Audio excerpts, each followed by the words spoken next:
Hello friends, educating India platform पे current affair classes में मैं आप सभी का स्वागत करती हूँ। Welcome back in the current affair classes. जैसा कि हमारी पहले कुछ क्लासेस हो चुके हैं, आपको पता ही है कि हम करंट अफेयर्स पिछले एक साल का करंट अफेयर्स डिस्कस करने वाले हैं। और ये जो हमारी क्लास है ये पीटी ओरिएंटेड है और बीपीएससी 66 को ध्यान में रखते हुए बनाई जा रही है। फोकस एरिया जो है वो बीपीएससी 66 प्रीलिम्स को ध्यान में रखते हुए ही करंट अफेयर्स क्लासेस को संचालित किया जा रहा है। और हमारा जो मेन एरिया है करंट अफेयर्स का, उन सभी टॉपिक्स को, जो जितने भी इंपॉर्टेंट टॉपिक्स हैं करंट अफेयर्स पीटी ओरिएंटेड, उन सभी को हम इसी प्लेटफॉर्म पे डिस्कस करने वाले हैं। और हमारी कोशिश यही रहेगी कि जितने भी आपके करंट अफेयर्स के क्वेश्चंस रहें वो हमारी इस क्लास में डिस्कस किए जाएं। ठीक है, यही था हमारा मेन मोटिव कि हमें विद इन अ मंथ, पूरे एक महीने यानी 30 दिन के अंदर एक साल का करंट अफेयर्स डिस्कस करना है।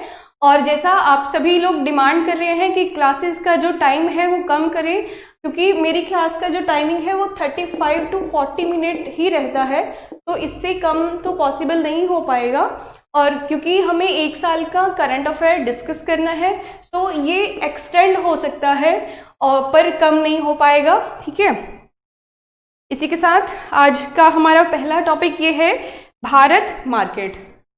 और लास्ट में जो ऑर्गेनाइजेशन हम लोग डिस्कस कर रहे हैं, इंटरनेशनल ऑर्गेनाइजेशन या फिर हमारी नेशनल ऑर्गेनाइजेशन है, प्लीज़ आप उनके नोट्स बनाते रहिए, क्योंकि ऑर्गेनाइजेशन से 3-4 क्वेश्चन रहते ही हैं, भले ही वो नेशनल लेवल पे जो ऑर्गेनाइजेशन हो या फिर इंटरनेशनल ऑर्गेनाइजेशन।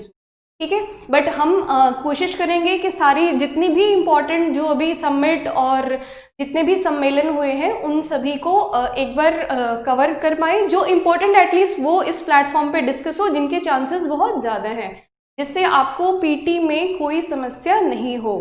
ठीक है, तो आज का हमारा सबसे पहला टॉपिक है भारत मार्केट।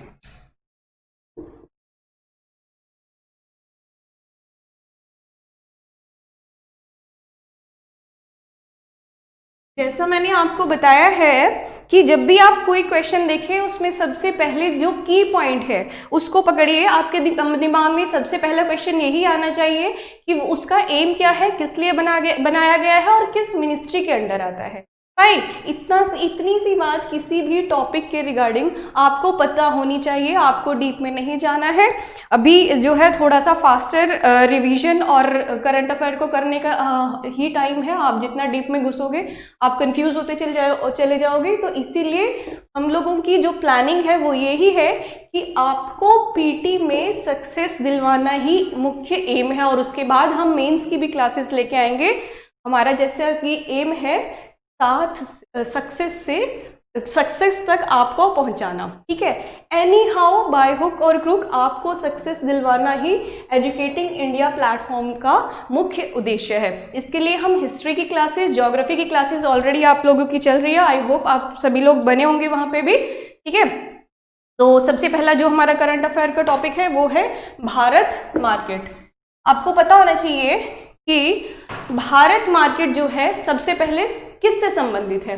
पहला पॉइंट कि भारत मार्केट किससे संबंधित है, ये है रिटेलर्स यानी खुदरा विक्रेता जो है उनसे संबंधित है। अब कैसे उनसे संबंधित है, ये जो है भारत मार्केट, इसका उद्देश्य है 95% जो भारत के खुदरा विक्रेता है, ठीक है, यानी रिटेलर्स हैं, उनको इस प्लेटफॉर्म से लिंक करना। फाइन, इतनी बात समझ आई कि ये क्या है, खुदरा विक्रेता यानी रिटेलर से रिलेटेड है। क्या करना है इसको, ये 95% जो रिटेलर्स हैं उनको भारत मार्केट से लिंक करेगा।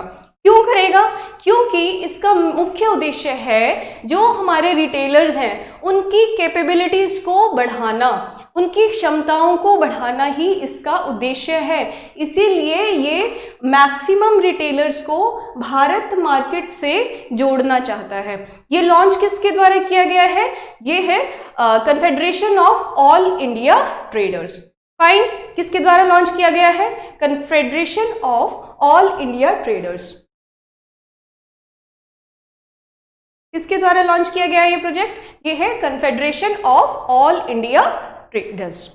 ठीक है, इतनी बात समझ में आई कि ये जो है एक प्लेटफॉर्म है रिटेलर्स के लिए। 95% रिटेलर्स को लिंक करना है भारत मार्केट से, और confederation of all India traders के द्वारा ये लॉन्च किया गया है। ठीक है, और इसका एम है जितनी भी समस्याएं हैं, जो प्रॉब्लम्स हैं हमारे रिटेलर्स की, उनका समाधान करना, उनकी कैपेबिलिटीज, उनकी कैपेसिटीज को बढ़ाना। ठीक है, 2020 के अंत तक, यानी ये जो अभी साल चल रहा है 2020, इसके अंत तक 1 करोड़ रिटेलर्स को इस प्लेटफॉर्म से जोड़ना। ठीक है, टारगेट है 1 करोड़ रिटेलर्स को 2020 के एंड तक भारत मार्केट प्लेटफॉर्म से जोड़ना। फाइन, इतनी चीज समझ में आ गई है कि ये एक नेशनल मार्केट प्लेस है। ठीक, किसके लिए है? रिटेलर्स के लिए है। डिफरेंट जो टेक्निकल कंपनीज होंगी वो अपनी सर्विसेज के द्वारा रिटेलर्स की जो इश्यूज हैं, ताकि उनकी कैपेबिलिटीज को बढ़ाया जा सके, उनकी क्षमताओं को बढ़ाया जा सके, उसके लिए end to end services provide करेंगी। क्या करेंगी? End to end services provide करेंगे।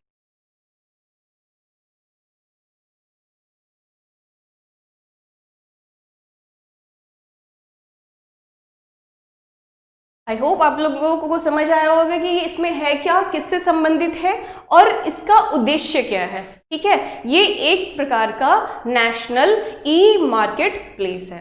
ठीक है, जो हमारे खुदरा विक्रेता है, रिटेलर्स है, उनको इससे लिंक करना इसका मुख्य उद्देश्य है।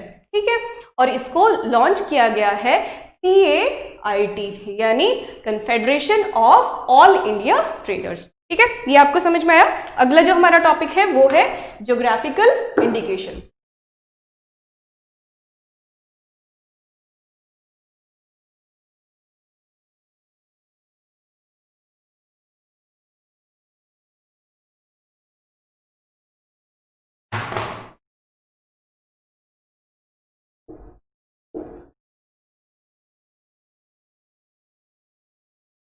जो टॉपिक है उसका नाम है ज्योग्राफिकल इंडिकेशन, यानी भौगोलिक विशेषता को दर्शाता हुआ कोई भी उत्पाद, जो कि नेचुरल हो सकता है, मैन मेड हो सकता है, एग्रीकल्चरल प्रोडक्ट हो सकता है, जो किसी स्पेसिफिक रीजन को दर्शाता है, उसकी विशेषता को दिखाता है। मान लीजिए कोई प्रोडक्ट है A, उसकी जो विशेषता है वो उस रीजन के नाम से विख्यात हुई है। इतनी बात क्लियर हुई? एक ऐसा उत्पाद या प्रोडक्ट जो एक पर्टिकुलर रीजन या भौगोलिक क्षेत्र को रिप्रेजेंट करता है, उसी को बोलते हैं, उस प्रोडक्ट को हम बोलेंगे जो, मान लीजिए कि जैसे बनारसी साड़ी।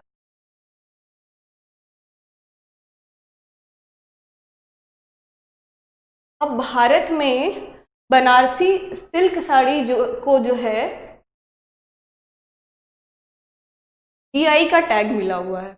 अब ये किसी पर्टिकुलर रीजन को दर्शाती है कि भाई ये साड़ी है, सिल्क की साड़ी है, ये बनारस में बनाई जाती है। तो क्या भारत में बाकी जगह पे साड़ी नहीं बनाई जाती है? बनाई जाती है, बिल्कुल बनाई जाती है। पर ये जो साड़ी है, पर्टिकुलर बनारसी साड़ी जो है, वो बनारस में ही बनाई जाएगी। ऐसा नहीं है भारत के किसी अन्य कोने में यदि कोई सिल्क साड़ी बनाई गई है, उसको हम बनारसी साड़ी नहीं बोल सकते। ठीक है, समझ आया इतना पॉइंट कि जो किसी पर्टिकुलर रीजन को दिखाता है, उसी को हम ज्योग्राफिकल इंडिकेशन दे सकते हैं। ठीक है, जो किसी विशेष भौगोलिक क्षेत्र को दिखाता है, ऐसा प्रोडक्ट, और वो मैनमेड हो सकता है, नेचुरल हो सकता है, एग्रीकल्चरल प्रोडक्ट हो सकता है, कुछ भी हो सकता है। ठीक है, हम डिस्कशन क्यों कर रहे हैं? क्योंकि अभी हाल ही में कुछ प्रोडक्ट्स को GI का टैग दिया गया है। वो कौन कौन से हैं? 4 ऐसे प्रोडक्ट हैं जिनको अभी GI का टैग दिया है, वो आपको ध्यान रखना है। सबसे पहला है सोहराई तो खोवर पेंटिंग। सबसे पहला कौन सा है अभी? Sohrai Khovar painting, Sohrai Khovar painting. अगला कौन सा है? सोहराई खोवर पेंटिंग। सबसे पहला कौन सा है? सोहराई खोवर पेंटिंग। किसी भी जीआई, अगर किसी प्रोडक्ट को जीआई टैग दिया गया है तो आपको करना क्या है? आपको उसकी कहानी नहीं जाननी है, आपको सिर्फ एक चीज पता करना है कि वो किस राज्य से संबंधित है, उसकी विशेषता क्या है, दैट्स इट। आपको इसके अलावा कुछ नहीं जानना है, ठीक है। तो हमारा सबसे पहली बात, हमारा पहला पॉइंट क्या है कि सोहराई खोवर पेंटिंग जो है किस राज्य से संबंधित है, ठीक है। तो इसका आंसर है झारखंड। पॉइंट इज क्लियर कि सबसे पहले आपको जो जानना था कि किस राज्य से संबंधित है, सोहराई खोवर पेंटिंग जो है झारखंड से संबंधित है। फाइन। अब ये है क्या? बेसिकली हजारीबाग डिस्ट्रिक्ट जो है झारखंड का, वहां की आदिवासी महिलाओं द्वारा एक ट्रेडिशनल म्यूरल आर्ट है, ठीक है। क्या है? ट्रेडिशनल म्यूरल आर्ट है। अब ये क्या होता है? ये एक पेंटिंग होती है एक प्रकार की जो डायरेक्टली सीलिंग या दीवार पे बनाई जाती है। पॉइंट इज क्लियर कि डायरेक्टली दीवार पे बनाई जाएगी ऐसी पेंटिंग जो डायरेक्टली सीलिंग या फिर दीवार पे बनाएंगे, उसी को हम बोलते हैं म्यूरल आर्ट, ठीक है। मोटा मोटा आपको समझ में आया? आपको डीप में बिल्कुल नहीं जाना है, आपको सिर्फ इतनी बात समझनी है कि सोहराई खोवर पेंटिंग जो है झारखंड से संबंधित है। झारखंड का एक डिस्ट्रिक्ट है हजारीबाग डिस्ट्रिक्ट, वहां की आदिवासी महिलाओं के द्वारा ट्रेडिशनल म्यूरल आर्ट है। ये कब बनाई जाती है? ये हार्वेस्टिंग सीजन या शादियों का जो सीजन होता है उस समय पे बनाई जाती है। कहाँ बनाई जाती है? दीवारों और सीलिंग के ऊपर डायरेक्टली बनाई जाती है।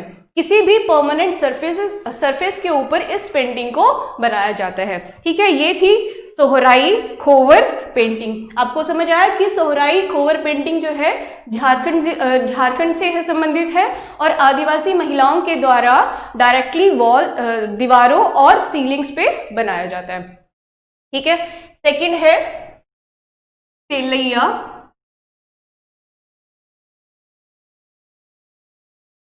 रुमाल,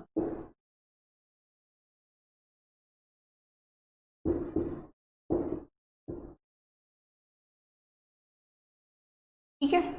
आपको बताना है तेलैया रुमाल जो है किस राज्य से संबंधित है। फर्स्ट पॉइंट यहाँ पे भी सेम कि तेलैया रुमाल जो है किस राज्य से संबंधित है? ये है तेलंगाना। कौन सा राज्य है? तेलंगाना, ठीक है।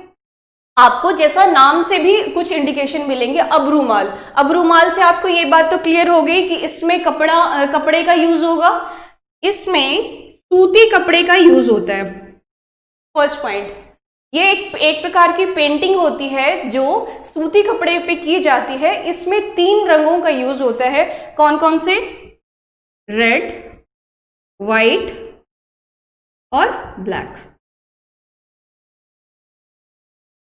जो नेचुरल चीजें होती हैं, नेचुरल डिजाइन होते हैं, जैसे फूल पत्ती, वो ही इस कपड़े पे, सूती कपड़े पे उसी के डिजाइन बनाए जाते हैं। ये हैंडमेड डिजाइन होते हैं, ठीक है।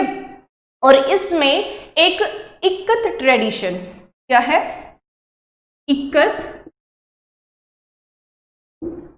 टेक्निक,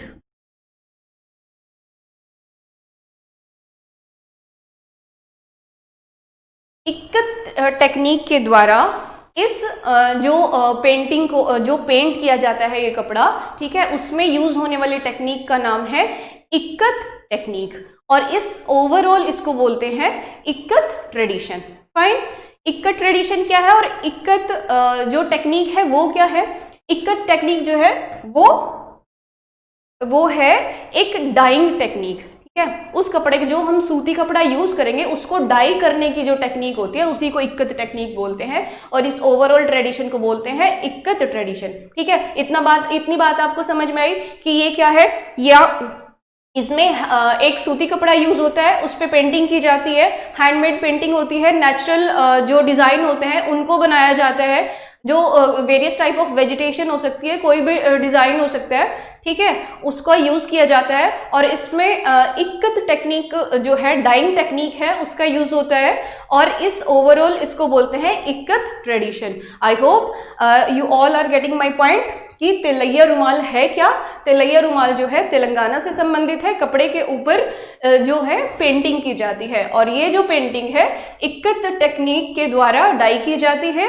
और ये जिस कपड़े को इक्कत टेक्निक के द्वारा डाई किया जाता है, इक्कत ट्रेडिशन के द्वारा पेंटिंग की जाती है, नेचुरल वेजिटेशन से ये डिजाइन्स को लेते हैं, ठीक है। अब नेक्स्ट पॉइंट, अभी हमने डिस्कस किया है एक सोहराई खोवर पेंटिंग जो झारखंड राज्य की थी, दूसरी जो है तिलैया रुमाल, तीसरी है तंजावुर नेती। क्या है?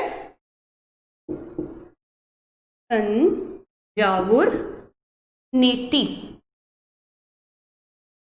तंजावुर नेती ये किस राज्य से संबंधित है? फर्स्ट पॉइंट कि तंजावुर नेती जो है किस राज्य से संबंधित है। आपको सिर्फ बेसिकली बिल्कुल बेसिक रहना है कि आपको ज्यादा डीप में नहीं जाना है। अभी सी यहां से आपको नाम क्लियर हो जाना चाहिए कि तंजावुर नेती, आपको रीजन क्लियर हो जाना चाहिए। ये है तमिलनाडु।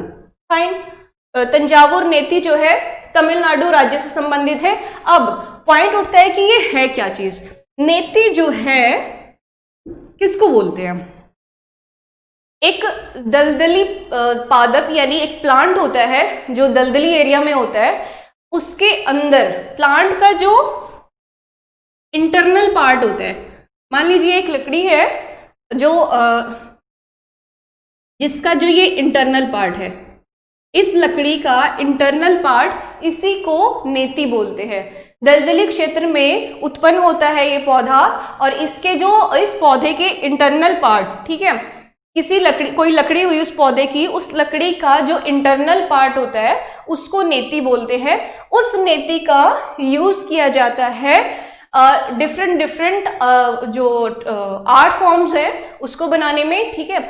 कलाकृतियां बनाई जाती हैं अलग अलग प्रकार से, किसकी हेल्प से?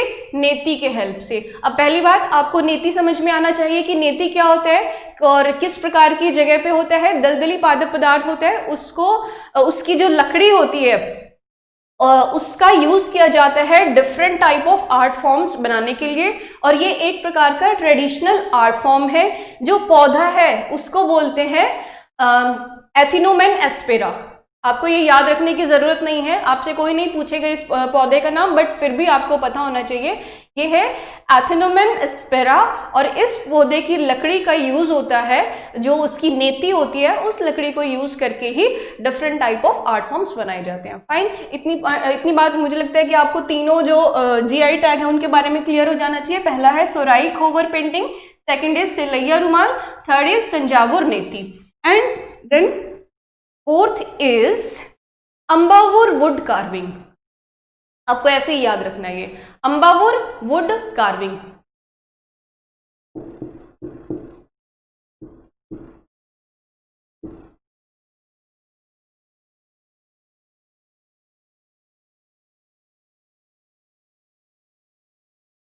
ये किस राज्य से संबंधित है? अंबावुर वुड कार्विंग।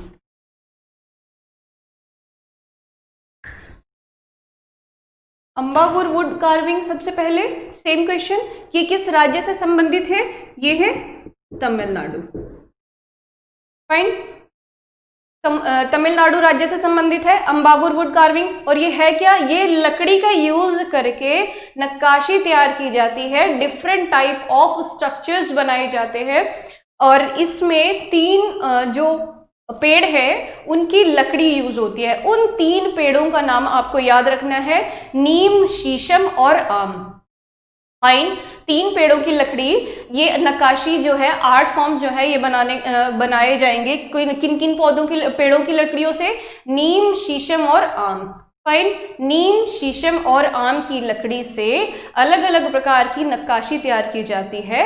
इसी नक्काशी को हम बोलते हैं अंबावुर वुड कार्विंग। इसी को जीआई इंडिकेशन दिया गया है, ये तमिलनाडु राज्य से संबंधित है। That's all. इतना आपको जीआई टैग इन चारों जो आपके जो प्रोडक्ट्स हैं इनके बारे में आपको पता होना चाहिए। हमारे ट्रेडिशन प्रोडक्ट जो भी है इनको आपको याद रखना है। पहली बात कि जीआई टैग है क्या, इसमें कौन कौन सी चीजें आती हैं, प्रोडक्ट्स आते हैं, ट्रेडिशन आते हैं, आर्ट फॉर्म आते हैं, कोई भी नेचुरल प्रोडक्ट आएगा, एग्रीकल्चरल प्रोडक्ट आ जाएगा, उस किसी पर्टिकुलर रीजन को स्पेसिफिकली डिफाइन कर स्पेसिफिकली दर्शाता है उसके नाम से। जैसे मैंने आपको एग्जाम्पल दिया था बनारसी साड़ी। फाइन, ये था हमारा ज्योग्राफिकल इंडिकेशन। 4 चीजों को अभी जीआई टैग दिया गया है और उसी को हमने डिस्कशन किया है और हमें सिर्फ इतना ही जानना है।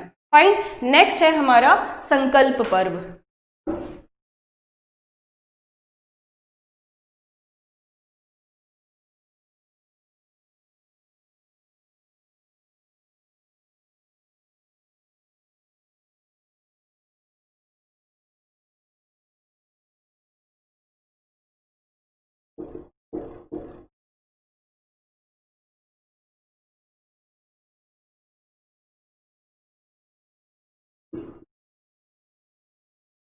संकल्प कुछ डायरेक्टली बहुत छोटी सी न्यूज है बट फिर भी आपको पता होनी चाहिए कि इसके अंदर संकल्प पर्व, पहली बात कि ये जो है किससे संबंधित है।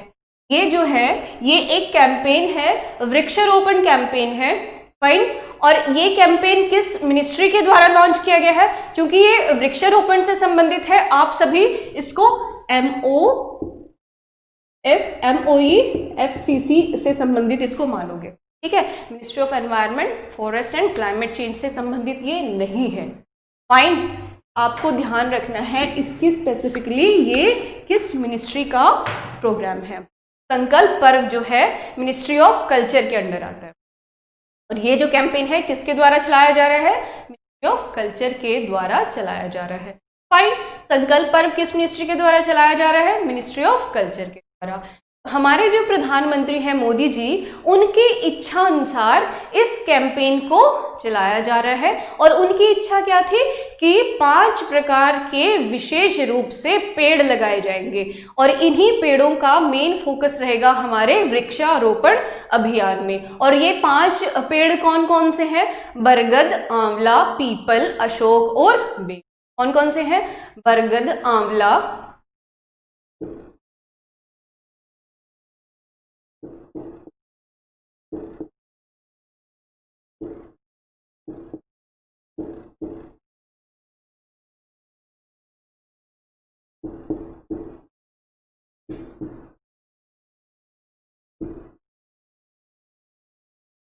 5 पेड़ कौन कौन से हैं?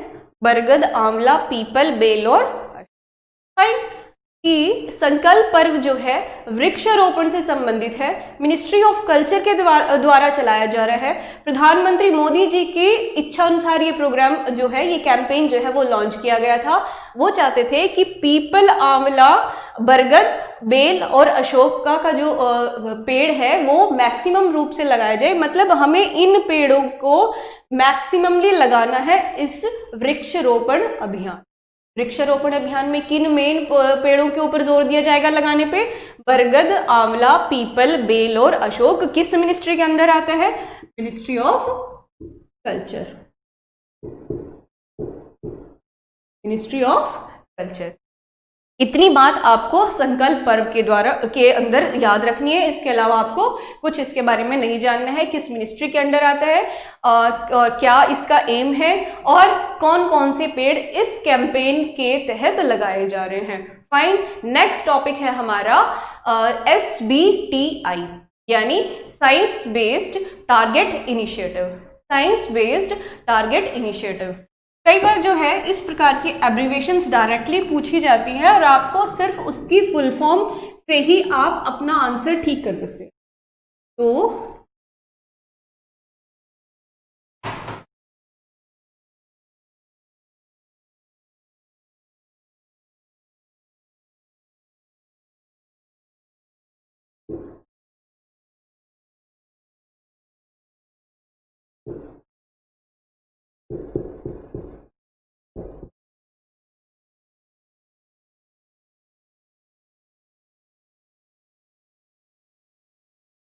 Target science based target SBTI की फुल फॉर्म क्या है?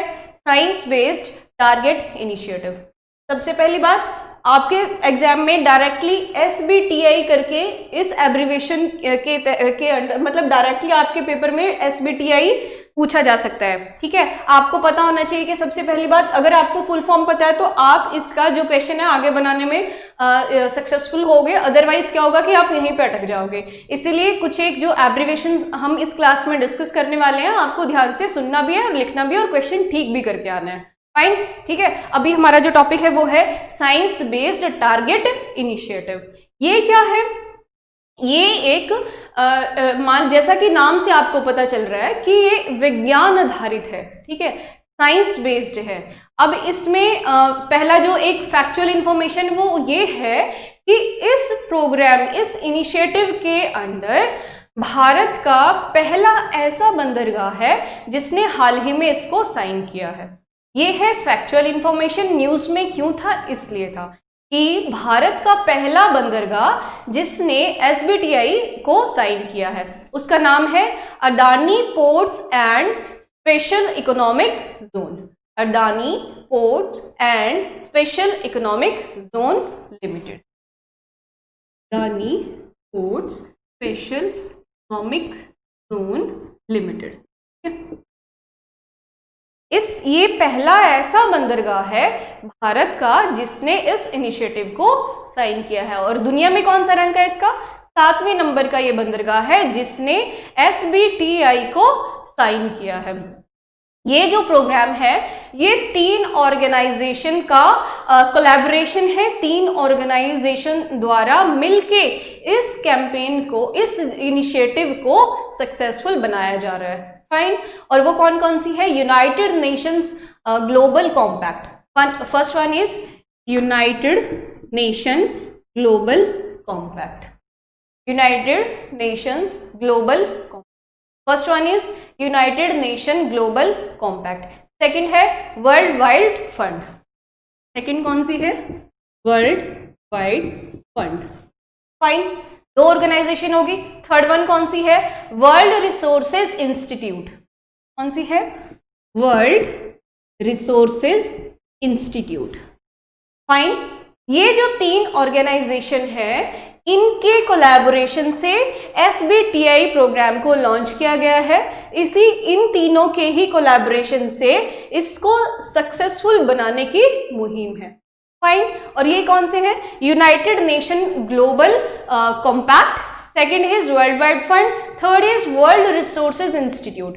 फाइन, और ये इसका एम है, एम क्या है, करेगा क्या है? बेसिकली ये जो है साइंस बेस्ड टेक्निक का यूज करके कार्बन एमिशन को कम करना है। एम क्या है? कार्बन एमिशन को कम करना है। क्या करना है? कार्बन एमिशन को कम करना है। कैसे? साइंस बेस्ड टेक्निक का यूज करके हमें क्या करना है? कार्बन एमिशन को रिड्यूस करना है, कम करना है। ये इसका मेन एम है। इतना आपको SBTI के बारे में जानना है। साइंस बेस्ड टारगेट इनिशिएटिव जो है इन 3 ऑर्गेनाइजेशन का कोलैबोरेशन है। United Nation Global compact plus world Wide fund और वर्ल्ड रिसोर्सेज इंस्टीट्यूट का ये एक कोलैबोरेशन है। और ये इसका जो एम है वो यही है कि साइंस बेस्ड टेक्निक का यूज करके कार्बन एमिशन को कम करना है। फाइन, और हमारा जो भारत का पहला ऐसा बंदरगाह कौन सा है जिसने इस इनिशिएटिव को साइन किया है? वो है Adani ports and special economic zone limited. Adani ports and special economic zone limited. Fine, इतना ही आपको SBTI के बारे में जानना है। फाइन, नेक्स्ट टॉपिक है हमारा स्टडी इन इंडिया प्रोग्राम। क्या है? Study in India programme.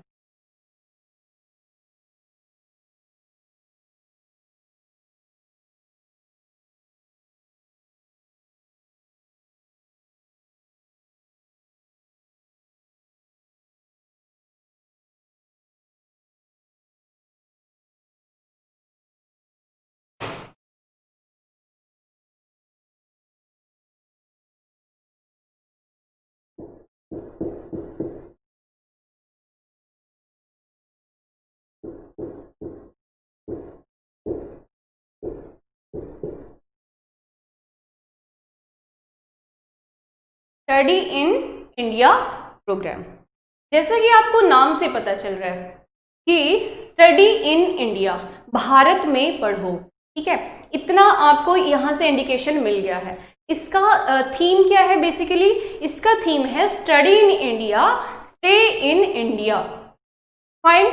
इस स्कीम का पूरा जो एम है वो इसी सेंटेंस में निहित है कि study in India, stay in India. इस जो स्कीम का उद्देश्य है कि भारत में रह के भारत में ही आप पढ़ाई कीजिए। किसके लिए है ये है फॉरेन स्टूडेंट्स के लिए, विदेशी छात्रों।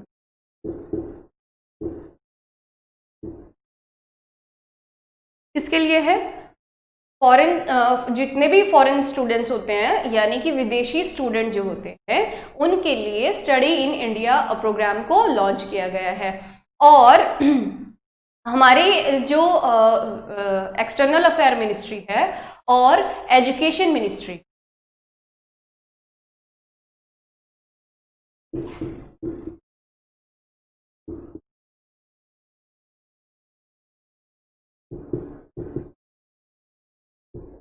कौन कौन सी मिनिस्ट्री?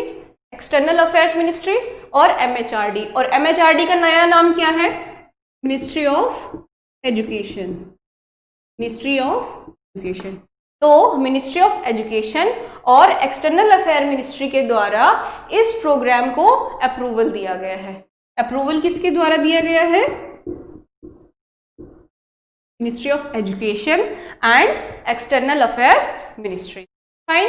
यहाँ से इतना पॉइंट क्लियर होता है कि मिनिस्ट्री ऑफ एजुकेशन और एक्सटर्नल अफेयर मिनिस्ट्री के द्वारा स्टडी इन इंडिया प्रोग्राम को अप्रूवल दिया गया है। और ये किसके लिए है? ये फॉरेन स्टूडेंट के लिए है, विदेशी छात्रों के लिए है। ये जो इनिशिएटिव है बेसिकली ये क्या करेगा? ये जो जितने भी विदेशी छात्र हैं उनको भारत में हायर एजुकेशन देने के लिए उनको अट्रैक्ट करेगा। फाइन। क्यों? फिर उसको अट्रैक्शन के लिए क्या करेगा? ये क्या करेगा? एक एग्जाम कंडक्ट कर रहा है। इसी प्रोग्राम के अंडर एक प्रोग्राम है INSET।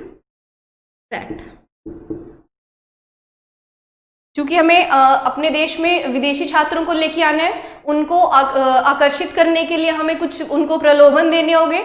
उस प्रलोभन के लिए क्या कर रहे हैं हम एक INSET जो एक टेस्ट है, बेसिकली ये एक एग्जाम है, उसको हमने लॉन्च किया है। इसका क्या फायदा है? ये स्कॉलरशिप देगा फॉरेन स्टूडेंट्स को, विदेशी छात्रों को। जो भी स्टूडेंट इस एग्जाम को क्वालिफाई करेंगे उनको स्कॉलरशिप दी जाएगी हायर एजुकेशन इन इंडिया के लिए। भारत में उच्च शिक्षा प्राप्त करने के लिए उनको स्कॉलरशिप दी जाएगी। फाइन। अब अगला पॉइंट ये है कि ये एग्जाम किसके द्वारा कंडक्ट किया जाता है? ये जो एग्जाम है NT National Testing Agency, NTA के द्वारा कंडक्ट किया जाएगा। और मिनिस्ट्री ऑफ एजुकेशन, यानी जिसका पहला नाम था MHRD, ministry of human resource development, नया नाम है मिनिस्ट्री ऑफ एजुकेशन। इसके under national Testing agency INSET exam को कंडक्ट करवाएगी। इतनी बात क्लियर है कि ये एक एग्जाम है, एनटीए द्वारा कंडक्ट किया जाता है, मिनिस्ट्री ऑफ एजुकेशन के अंडर आता है। और ये किस प्रकार का एग्जाम है?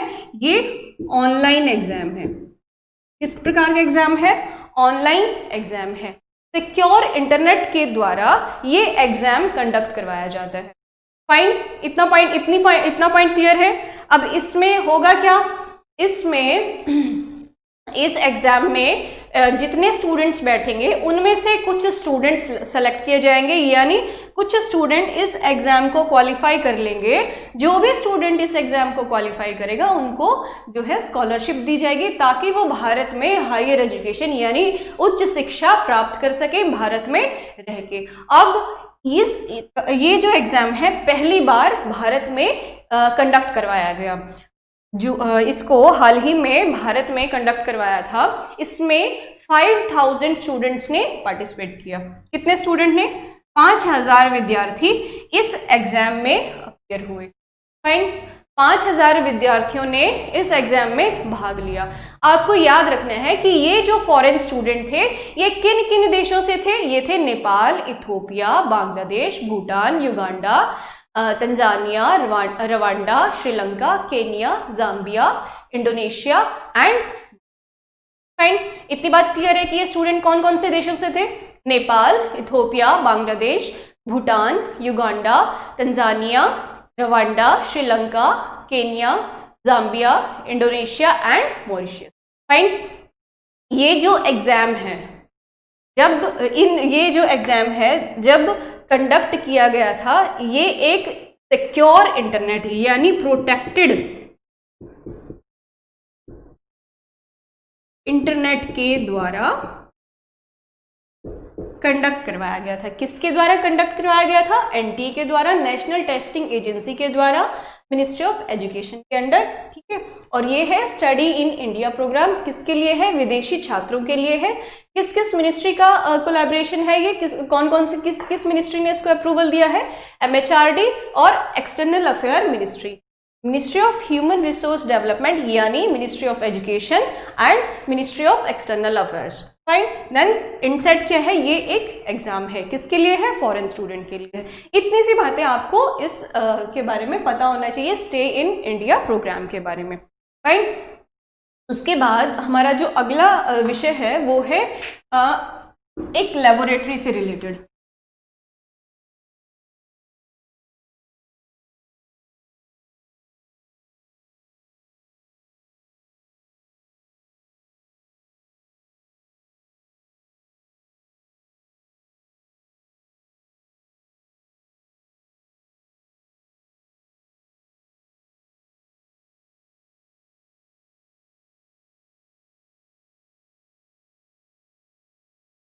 हमारे देश में एक वर्ल्ड क्लास लेबोरेटरी बनाई जा रही है। अब मेरा प्रश्न ये है, हमारे देश में कौन सा ऐसा राज्य है जिसमें विश्व स्तरीय आधुनिक शहद परीक्षण प्रयोगशाला बनाई जा रही है और बनाई गई है? बेसिकली आपको ये बताना है क्या? वर्ल्ड क्लास जो एक लेबोरेटरी है हमारे देश के किस राज्य में बनाई जा रही है? क्या है?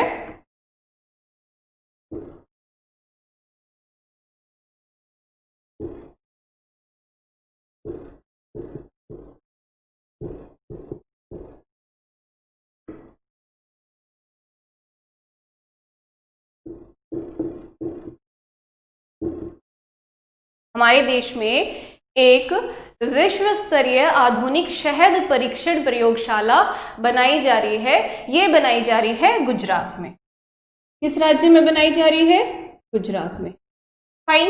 इतनी बात क्लियर हो गई कि ये किस राज्य में बनाई जा रही है? ये बनाई जा रही है गुजरात में। हमारे जो agriculture and farmers welfare minister हैं श्री नरेंद्र सिंह तोमर जी, उनके द्वारा इस लेबोरेटरी का शुभारंभ किया गया है, उनके द्वारा इसको लॉन्च किया गया है। ठीक है, इतना पॉइंट क्लियर है कि किसके कौन सी मिनिस्ट्री है? Ministry of agriculture and farmers welfare ministry. और इसकी जो पर्टिकुलर लोकेशन है वो है आनंद। गुजरात में एक जगह है आनंद। ये जो जगह है बेसिकली ऑपरेशन फ्लड के लिए भी विख्यात है।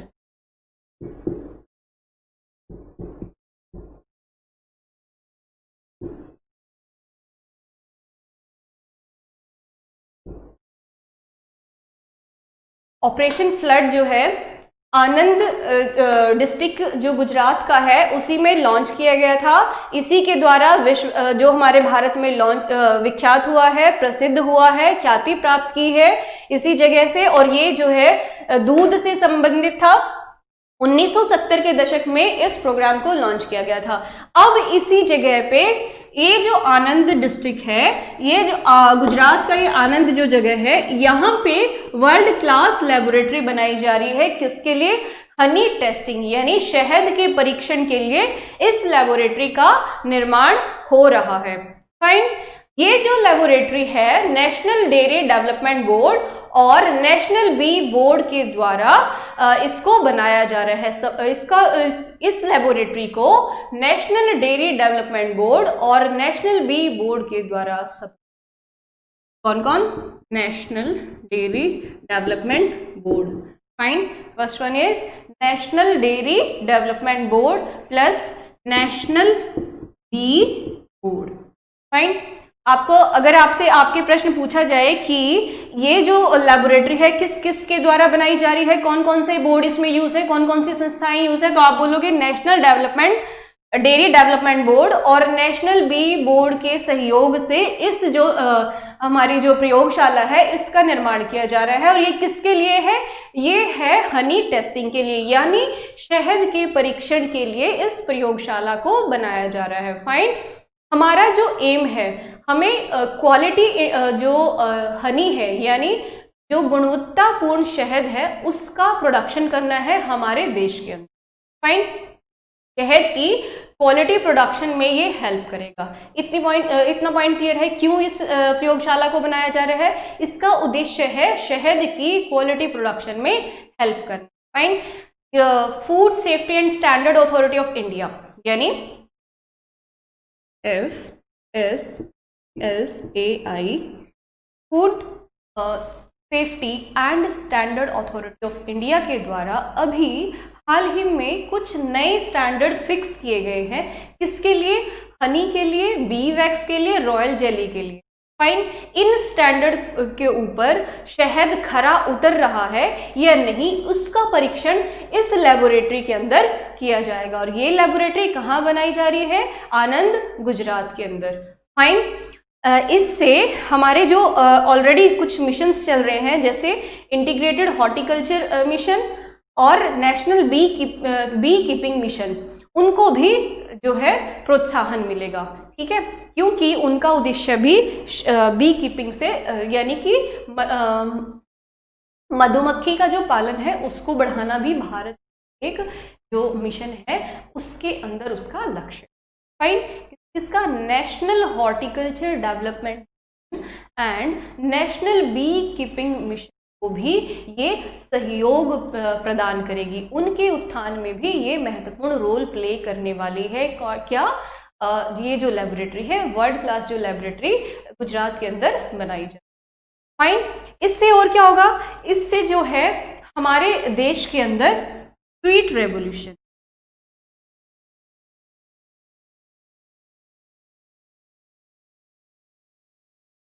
यानी मीठी क्रांति, इसको लाना भी हमारे देश का एक लक्ष्य है। हमारे देश में स्वीट रेवोल्यूशन यानी मीठी क्रांति लाने के लिए भी ये एक महत्वपूर्ण कदम है। ठीक है, इतना पॉइंट क्लियर है कि इसका जो एम है वो क्या है? वो है स्वीट रेवोल्यूशन इन। और इससे और क्या फायदे होंगे? इससे जो भारत के किसान हैं जो उनकी जो आय है वो भी बढ़ेगी। और हमारा भारत का लक्ष्य क्या है? हमारा लक्ष्य है फार्मर्स की इनकम को डबल करना। फाइन, यानी किसानों की जो आय है उसको 2 गुना करना भारत का एक लक्ष्य है, जिसमें ये जो शहद का निर्माण होगा इससे एक्स्ट्रा इनकम जनरेट होगी, जिससे फार्मर्स की जो इनकम है वो बढ़ेगी। फाइन, नेक्स्ट टॉपिक है गोधन न्याय योजना।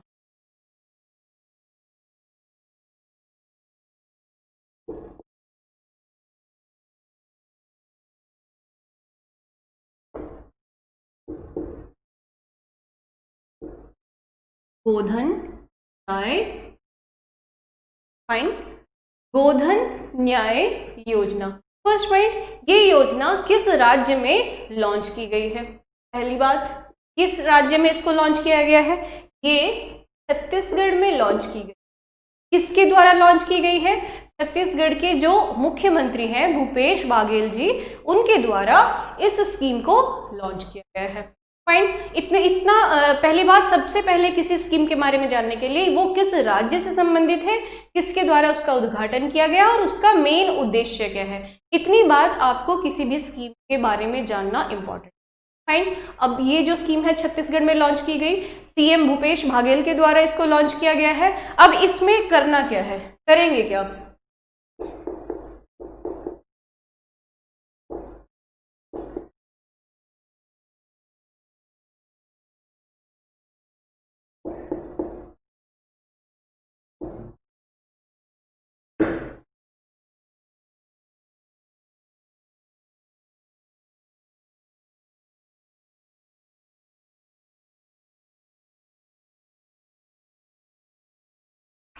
इस स्कीम के अंदर स्टेट गवर्नमेंट जो है वो लाइव स्टॉक ऑनर,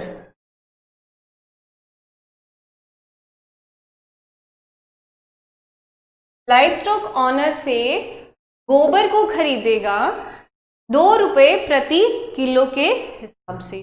मान लीजिए मेरे पास गाय या गाय जो भी है, भैंस है, ठीक है, और उसका जो गोबर है मैं किसको बेच रही हूँ? स्टेट गवर्नमेंट को। वो कितने रुपए के हिसाब से ले रहे हैं? 2 रुपए प्रति किलो के हिसाब से स्टेट गवर्नमेंट जो है मुझसे गोबर खरीद रही है। तो इससे क्या हुआ मेरा फायदा? एक तो मेरा जो वेस्ट है वो प्रॉपर तरीके से डिस्पोज हो गया, दूसरी बात मुझे इनकम भी मिल रही है। फाइन। उसके बाद स्टेट गवर्नमेंट क्या करने वाली है इस गोबर का? स्टेट गवर्नमेंट जो है इससे फर्टिलाइजर तैयार करेगी। क्या तैयार करेगी? वर्मी कंपोस्ट और organic fertiliser. Fine. Vermicompost या ऑर्गेनिक फर्टिलाइजर, खाद का निर्माण करने वाली है स्टेट गवर्नमेंट। जो गोबर जो है लाइव स्टॉक ऑनर से उसने खरीदा था, उसका फिर उसने फर्टिलाइजर बनाया, फिर वापस जो है ये किसको सेल कर दिया? ये सेल किया है इसने फार्मर्स को। किसको बेचा है? ये बेच दिया वापस फार्मर्स को। कितने रुपए में? 8 रुपए प्रति किलो के हिसाब से। और इससे क्या होगा? भारत में ऑर्गेनिक फार्मिंग को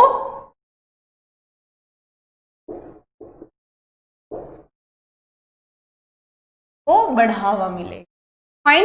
इतना पॉइंट क्लियर है कि स्टेट गवर्नमेंट जो है गोबर को खरीदेगी लाइव स्टॉक ऑनर से, उसके बाद उस गोबर से वर्मी कंपोस्ट यानी ऑर्गेनिक फर्टिलाइजर बनाएगी। वो जो खाद स्टेट गवर्नमेंट ने तैयार किया है वो फार्मर्स को बेच दिया जाएगा। कितने रुपए में? 8 रुपए प्रति किलो के हिसाब से। फाइन।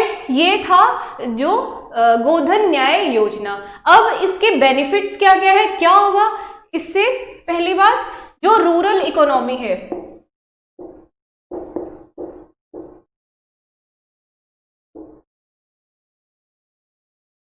जो रूरल इकोनॉमी है उसको बूस्ट करेगा ये। ठीक है, जो हमारी रूरल इकोनॉमी है उसको बूस्ट किया जाएगा इस योजना के तहत। कैसे? ये एम्प्लॉयमेंट, कोई जब गोबर खरीदेगा तो यहाँ पे एम्प्लॉयमेंट जनरेट हो रही है कि नहीं हो रही है? यहाँ पे रोजगार बन रहा है कि नहीं? यहाँ पे नौकरी मिलेगी, आपके जो युवा होंगे गांव के उनको नौकरी मिलेगी, उनको एक एम्प्लॉयमेंट का एक अपॉर्चुनिटी है उनके पास।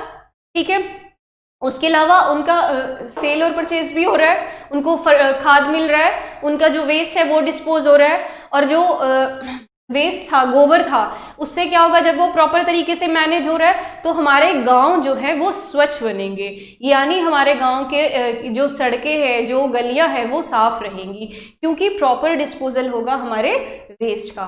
ठीक है, इससे कितनी चीजें हुई कि हमारी जो इकोनॉमी है उसको बूस्ट मिला, उसके बाद एम्प्लॉयमेंट जनरेशन हुई, और जो क्लीनलीनेस है हमारे गांव की वो भी बढ़ेगी।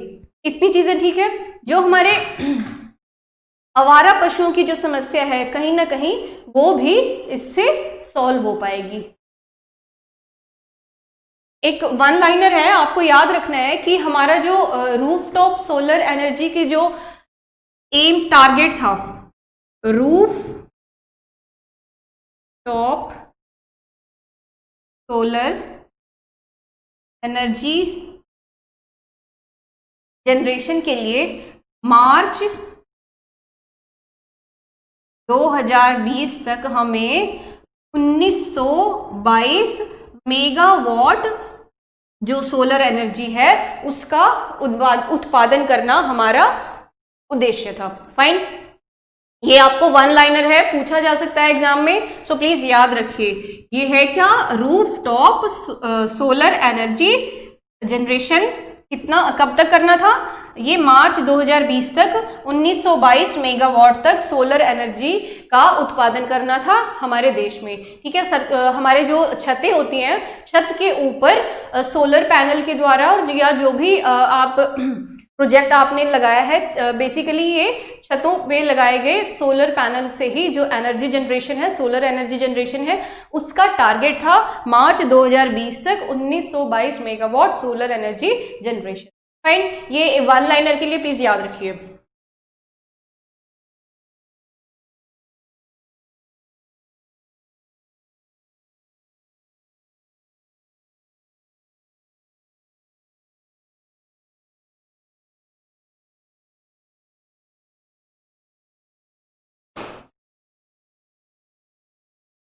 हमारे जो CGI थे 46 CGI, chief justice of India Ranjan को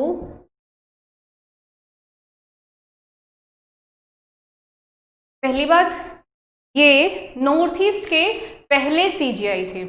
ये पॉइंट आपको याद रखना है कि रंजन गोगोई जो है वो पहले CGI थे नॉर्थ ईस्ट रीजन के। अभी न्यूज़ में क्यों है, न्यूज़ में इसलिए है कि इनको हाल ही में राज्यसभा सदस्य बनाया गया है। फाइन, तो क्या पहली बार ऐसा हुआ है कि कोई CGI को पहली बार राज्यसभा का मेंबर बनाया गया है? तो जवाब है नहीं, इनसे पहले भी जो है CGI को राज्यसभा मेंबर बनाया जा चुका है।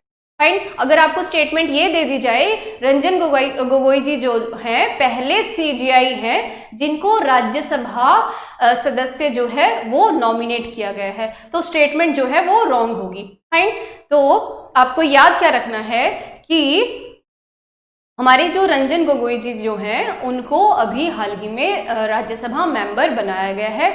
ये प्रावधान जो है किस आर्टिकल के अंडर आता है? Article 80 sub clause 3। Article 80 sub clause 3। इस आर्टिकल में क्या कहा गया है? इस आर्टिकल में कहा है कि राष्ट्रपति किन्हीं 12 सदस्यों को राज्यसभा मेंबर के रूप में नॉमिनेट कर सकता है। वो किसी स्पेसिफिक एरियाज में महारत हासिल करे हो या उस एरिया के विशेषज्ञ हो, विशेष ज्ञान हो, विशेष अनुभव हो, उन व्यक्तियों को राष्ट्रपति जो है वो राज्यसभा मेंबर के रूप में नॉमिनेट कर सकते हैं। ये जो प्रावधान है ये 83 यानी 80 सब क्लॉज 3 के अंदर दिया हुआ है। अब राज्य कौन कौन से वो एरियाज हैं जिसके जो मेंबर्स को राज्यसभा राष्ट्रपति जो है राज्यसभा के मेंबर के रूप में नॉमिनेट कर सकते हैं? वो है कला, साहित्य, विज्ञान, समाज सेवा व सहकारिता। कौन से हैं?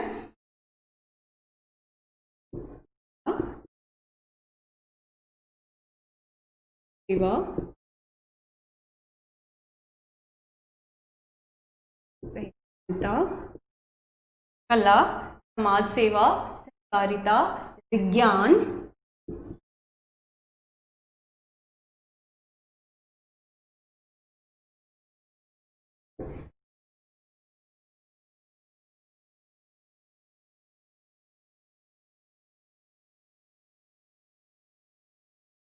ये पांचों एरियाज जो है इनके जो विशेषज्ञ है यानी इन फील्ड्स के जो जिसके पास स्पेसिफिक नॉलेज है, किसी के पास कोई अनुभव है, कोई एक्सपीरियंस है, स्पेशल एक्सपीरियंस है, इनसे जुड़े हुए व्यक्तियों को हमारे जो राष्ट्रपति जी हैं वो नॉमिनेट कर सकते हैं 12 मेंबर्स। कितने मेंबर्स को? 12 सदस्यों को राष्ट्रपति यानी हमारे जो प्रेसिडेंट हैं वो नॉमिनेट कर सकते हैं राज्यसभा मेंबर के रूप। ठीक है, ये किस आर्टिकल के अंदर मेंशन है? ये है आर्टिकल 80 सब क्लॉज 3 के अंदर। फाइन, इतनी सी चीज आपको याद रखनी। एक चीज और कि जो राम मंदिर का जो डिसीजन है वो भी रंजन गोगोई जी की अध्यक्षता में लिया गया है। फाइन, ये आपको याद रखना है। आज की हमारी करंट अफेयर्स का जो नेक्स्ट टॉपिक है वो है दिव्य सेवा।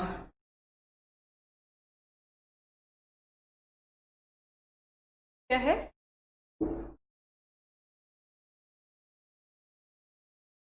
सेवा शक्ति प्रोग्राम, दिव्य सेवा, और ये इसका आप ऐसे भी लिख सकते हैं, दिव्य कला शक्ति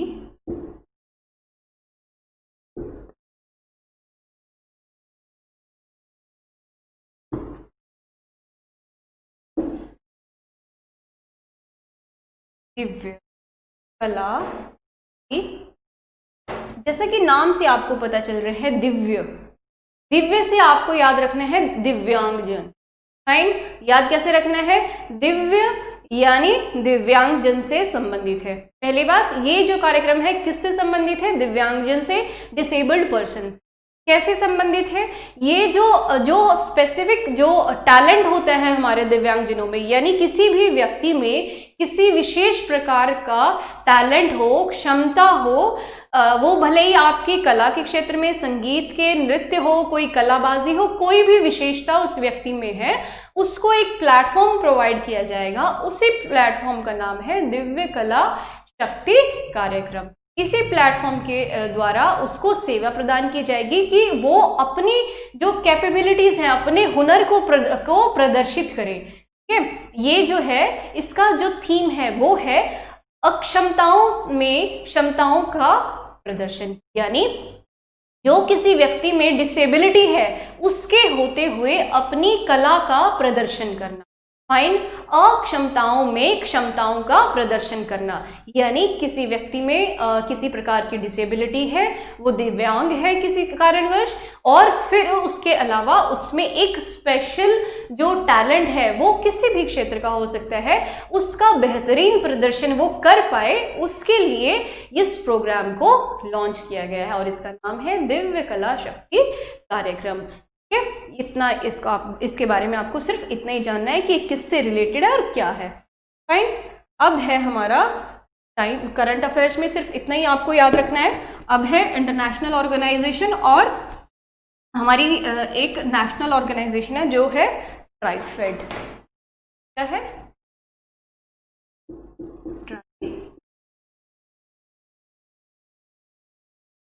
सबसे पहली बात, ट्राइफेड की फुल फॉर्म क्या है?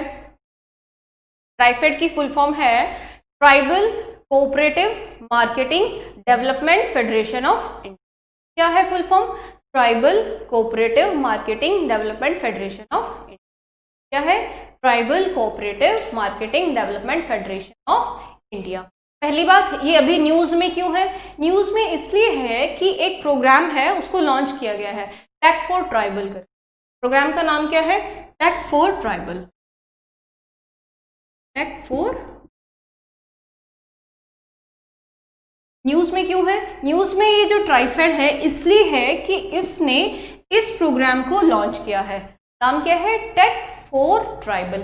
टेक यानी टेक्निकल, ट्राइबल हमारे देश के जो आदिवासी लोग हैं उनसे संबंधित है। इतना आपको समझ में आया? इतनी बात ठीक है कि ये ट्राइफेड का एक प्रोग्राम इसने लॉन्च किया है, वो है टेक फॉर ट्राइबल। और इसका एम क्या है इस प्रोग्राम का? इसका एम है 5 करोड़ जो ट्राइबल एंटरप्रेन्योरशिप है, एंटरप्रेन्योर्स हैं जो ऑलरेडी वन धन योजना के तहत रजिस्टर्ड हैं। 5 करोड़ एंटरप्रेन्योर्स हैं जो ऑलरेडी रजिस्टर्ड है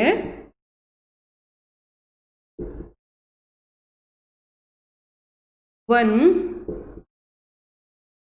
धन योजना के अंडर, उनको जो टेक्निकल सहायता है वो प्रदान की जाएगी।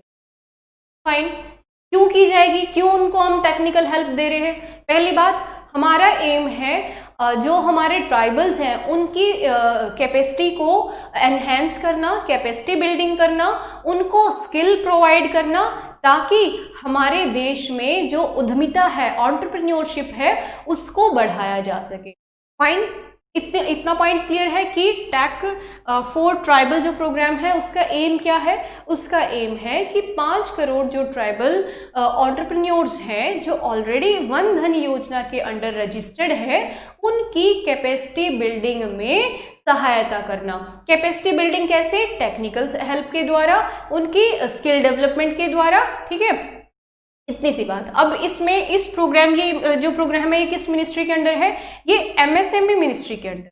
एमएसएमई मिनिस्ट्री जो है कुछ टेक्निकल इंस्टीट्यूट्स के साथ मिलके, जैसे आईआईटी और आईआईएम के साथ मिलके क्या करेंगे, इनको टेक्निकल हेल्प प्रोवाइड करेंगे, इनकी कैपेसिटी बिल्डिंग के लिए इनको हेल्प आउट करेंगे।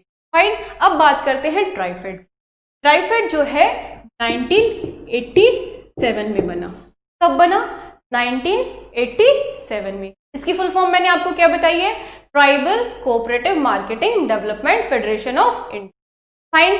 और ये एक नेशनल लेवल की अपेक्स बॉडी है जो हमारे ट्राइबल्स के जितने भी मैटर्स होते हैं, उनसे संबंधित जितने मुद्दे होते हैं ये देखती है, ठीक है।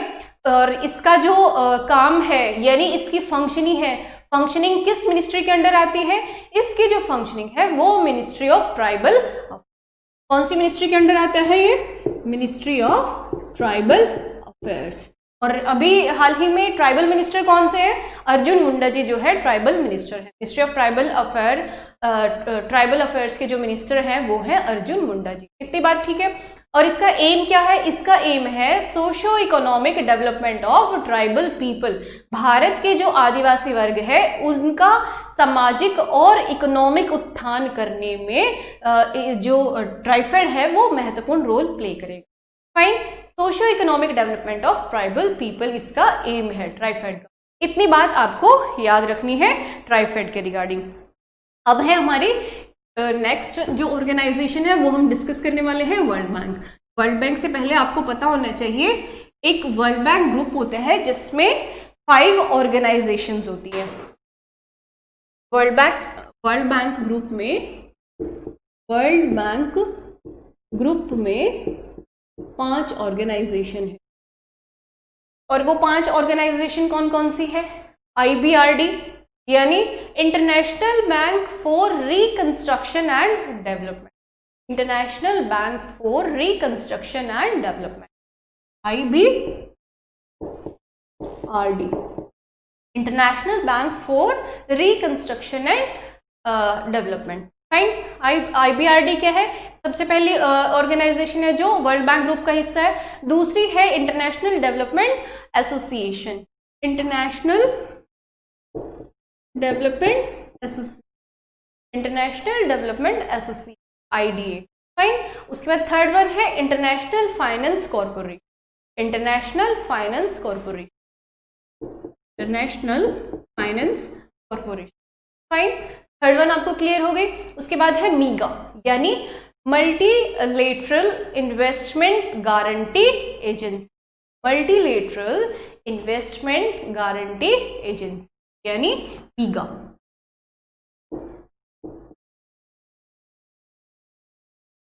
और लास्ट क्या है हमारी?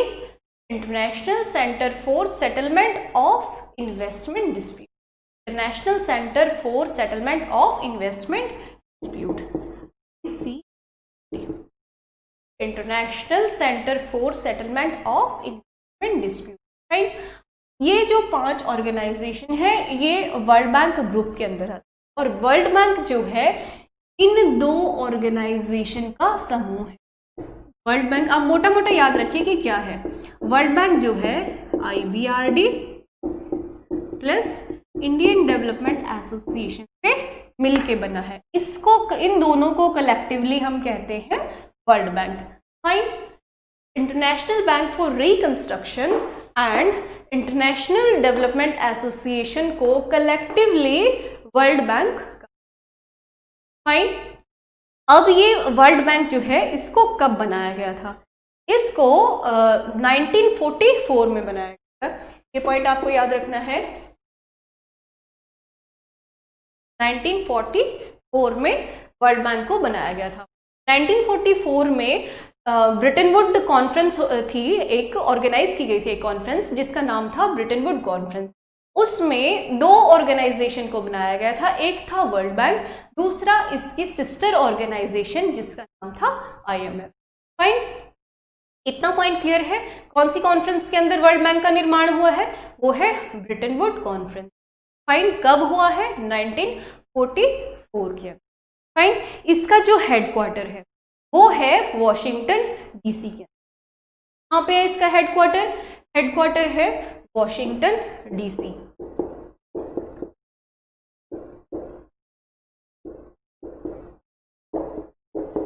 हेडक्वार्टर कहाँ पे है? वॉशिंगटन। इतना पॉइंट क्लियर है कि ब्रेटन वुड कॉन्फ्रेंस में वर्ल्ड बैंक का गठन हुआ 1944 में हुआ है और इसका जो हेडक्वार्टर है वो है वॉशिंगटन DC में। डेविड मैलपास जो है अभी इसके प्रेसिडेंट है। प्रेसिडेंट कौन है? David Malpass. फाइन, मेंबर्स कितने हैं इसके अंदर? 189 इसके मेंबर्स है। फाइन, 189 मेंबर्स जो है अभी वर्ल्ड बैंक के सदस्य हैं। सदस्य कितने हैं? 189 मेंबर। आपको ये याद रखना है कि वर्ल्ड बैंक को एक स्पेशल उद्देश्य के लिए बनाया गया था। ठीक है, कुछ गोल हैं वर्ल्ड बैंक के, जैसे जो विश्व में एक्सट्रीम पॉवर्टी है, बहुत ज्यादा गरीबी है, उसका उन्मूलन करना। फाइन, पॉवर्टी इरेडिकेट करना, जो एक्सट्रीम पॉवर्टी है हमारे विश्व की उसको कम करना। उसके लिए उसने एक टारगेट फिक्स किया है।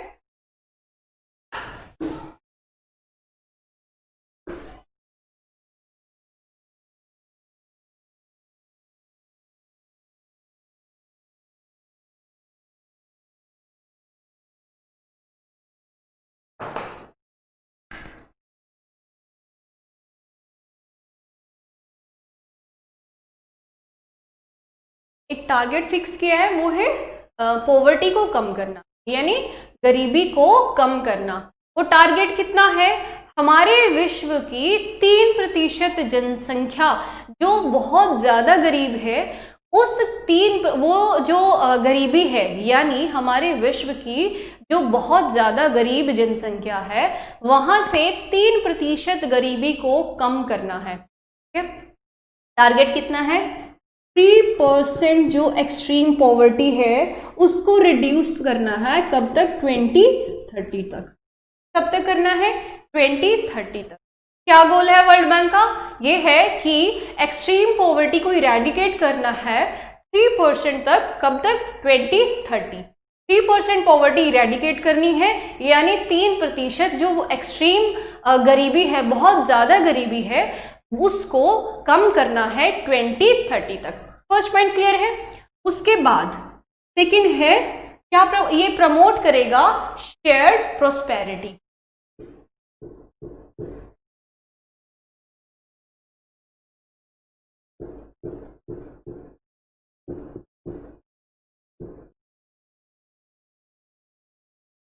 इसका क्या मतलब है शेयर्ड प्रोस्पेरिटी का? यानी हमारे जो विश्व की गरीब जनसंख्या है, हमारे जो विश्व की गरीब जनसंख्या है, उसका 40% जो पॉपुलेशन है ना, उसकी इनकम बढ़ानी है।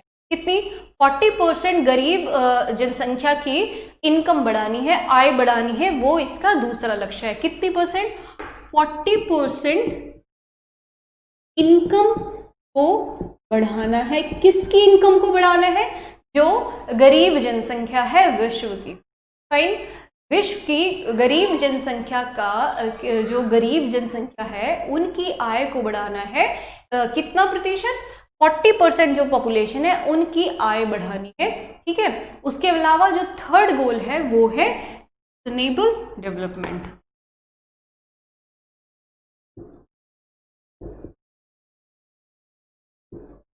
फाइन, ये कुछ गोल है, वो IMF के टारगेट है जो उसने अभी फिक्स किए हैं। जैसे 3% जो गरीबी है उसका उन्मूलन करना 2030 तक, 40% जो गरीब जनसंख्या है उसकी आय को बढ़ाना, और तीसरा है सस्टेनेबल डेवलपमेंट। ठीक है। और वर्ल्ड बैंक के द्वारा कैपिटल को बढ़ाने के लिए लोन्स दिए जाते हैं कंट्रीज को, जो बहुत किसी को भी दे सकता है, मेंबर कंट्री के अलावा भी दे सकता है। इतनी बात आपको याद रखनी है, लोन प्रोवाइड करता है वर्ल्ड बैंक। फाइन। और उसके अलावा कुछ रिपोर्ट्स भी पब्लिश की जाती है वर्ल्ड बैंक के द्वारा, आपको याद रखनी है। देखिए वर्ल्ड जो रिपोर्ट्स है उनसे रिलेटेड एक दो क्वेश्चन रहेंगे। जैसे मेरी जो लास्ट क्लास थी, मैंने आपको बताया था कि वर्ल्ड इकोनॉमिक फोरम के द्वारा भी कुछ रिपोर्ट्स को पब्लिश किया जाता है, वो आपको याद रखनी है। आज मैं आपको आईएमएफ और वर्ल्ड बैंक की कुछ रिपोर्ट्स बताने वाली हैं, जो इंपॉर्टेंट है सिर्फ वही हम लोग डिस्कस करने वाले हैं। अदरवाइज बहुत सारी रिपोर्ट जो है वर्ल्ड बैंक और आईएमएफ के द्वारा प्रकाशित की जाती हैं। इनमें सबसे पहली जो रिपोर्ट है वो doing business.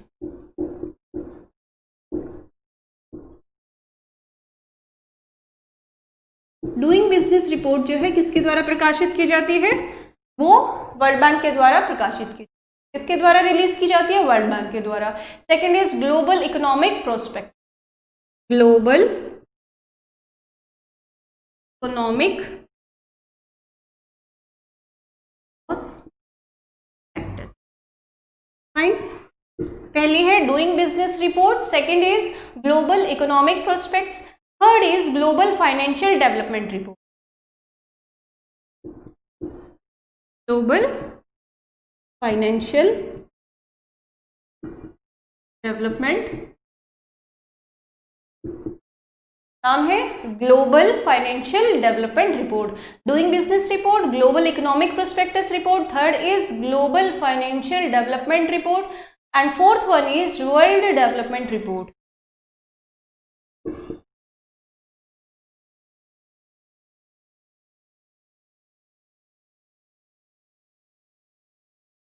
World development report. उसके अलावा वर्ल्ड डेवलपमेंट इंडिकेटर और poverty and shared prosperity. Poverty and shared prosperity जो है, ये दो रिपोर्ट भी निकाली जाती हैं वर्ल्ड बैंक के द्वारा, बट आपको ये चारों याद रखनी। फाइन। इसके अलावा अब हम डिस्कस करने वाले हैं आईएमएफ। नेक्स्ट जो ऑर्गेनाइजेशन है वो है आईएमएफ।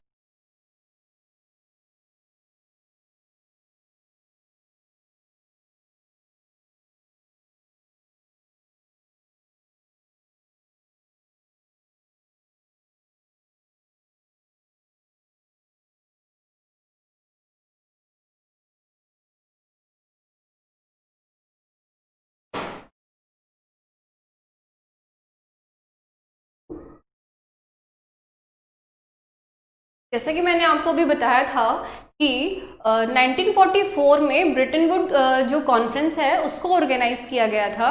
उस टाइम पे दो जो महत्वपूर्ण ऑर्गेनाइजेशन है उनको बनाया गया था। पहली थी वर्ल्ड बैंक, सेकंड है आईएमएफ। फाइन। आईएमएफ जो है वो अपने मेंबर्स को लोन प्रोवाइड करती है। इतनी पहला पॉइंट है कि आईएमएफ जो है मेंबर्स को लोन प्रोवाइड करती है। एक बात मैंने बता दी कि 44 में इसका गठन हुआ है, ब्रिटेन वुड कॉन्फ्रेंस के अंदर इसका गठन हुआ है। हेडक्वार्टर इसका भी वॉशिंगटन डीसी ही है। हेडक्वार्टर कहाँ पे है? वॉशिंगटन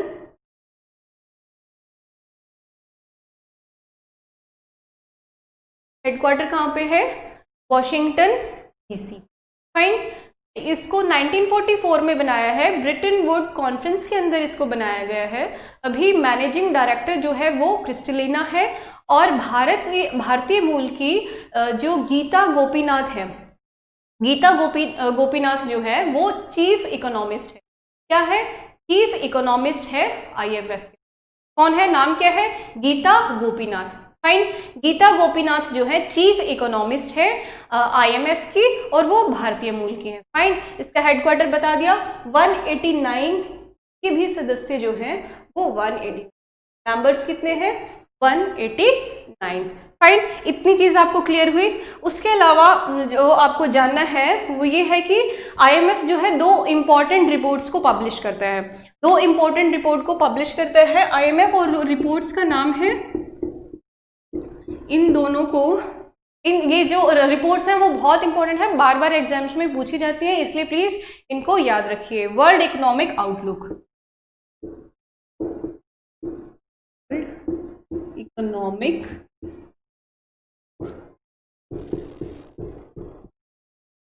पहली रिपोर्ट जो IMF के द्वारा प्रकाशित की जाती है उसका नाम है world economic outlook. Second is global financial stability report. Second कौन सी है? Global financial stability report. ये जो दो रिपोर्ट है ये IMF के द्वारा प्रकाशित की जाती है। आपको याद रखना है, नाम है वर्ल्ड इकोनॉमिक आउटलुक और दूसरी है ग्लोबल फाइनेंशियल स्टेबिलिटी रिपोर्ट। क्या है? Global financial stability report. आज की करंट अफेयर्स क्लासेस में इतना ही। Thank you so much guys. ऐसे ही मेरी क्लासेस को अप्रिशिएट करती रहिए और आपके जो कमेंट्स हैं हम लोगों के लिए बहुत इंपॉर्टेंट है, वैल्यूएबल है और हम जैसे जैसे आप लोगों के सजेशन हमें मिलते रहेंगे अपनी क्लासेस को अपडेट करते। हिस्ट्री की क्लास RJ मैम के द्वारा चली रही है, आपको पता है वो लाइव क्लासेस ले रही हैं 6 बजे से, तो आप प्लीज़ बने रहिए क्लासेस में। ज्योग्राफी की क्लास भी आपकी शुरू हो चुकी है, पॉलिटी की क्लास भी, तो प्लीज़ बने रहिए and thank you for watching my classes. Thank you guys.